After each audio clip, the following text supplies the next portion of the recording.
Yo, Handheld Warriors, before we dive into this Linux gaming slugfest, please smash that like and subscribe button. It keeps my virtual energy drinks stocked and these faceless rants spicier than a jalapeno controller.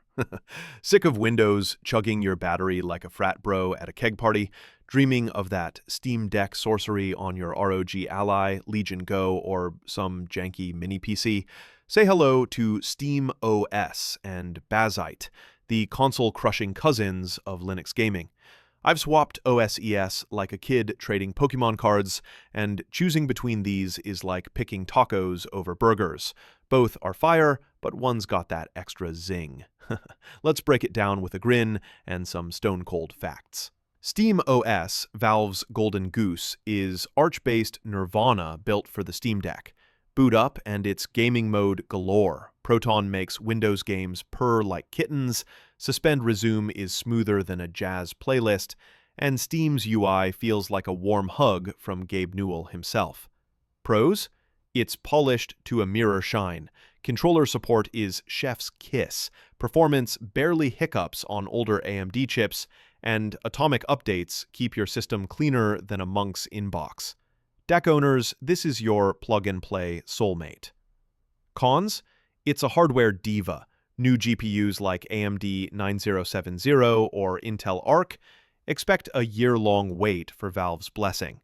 No native Waydroid for Android apps, updates wipe them out, and desktop mode's KDE is like a half-baked cookie, barely functional for printers or productivity unless you're on the beta branch.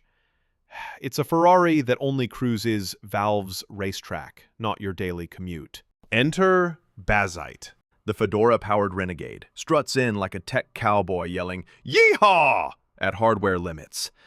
Rocking the latest kernels, way fresher than SteamOS's dusty relics. It's got Overlay FS for tweaks that survive reboots, and Handheld Daemon for TDP tweaks, RGB flare, and gyro love on any x86 rig. From Ally X to MSI Claw or your sketchy eBay Franken PC. It packs Waydroid for Android apps, DistroBox for container nerdery, SE Linux for Fort Knox security, and even printer support for your grandma's recipe scans. Battery and perf outshine SteamOS on non-deck handhelds, with beta NVIDIA support and atomic rollbacks if you yeet your setup into oblivion. Downsides? It's a tad less optimized for pure deck. Expect a slight battery dip. And Fedora's quirks might have you Googling fixes like a sleep-deprived coder at 3 a.m. It's a Swiss Army knife, versatile, but might poke you if you're sloppy. Head-to-head, SteamOS is the deck's BFF, a cozy, no-fuss gaming cocoon. Bazzite's the wild child, flexing on every handheld with bleeding-edge tricks and broader hardware hugs. Deck purists, stick with SteamOS. Everyone else? Bazzite's the glow-up. Gaming mode stays, but you get more toys. Dual boot and tell Windows to take a hike. What's your vibe? Spill it in the comments. Thank you for sticking till the end. Please like and subscribe for more OS throwdowns.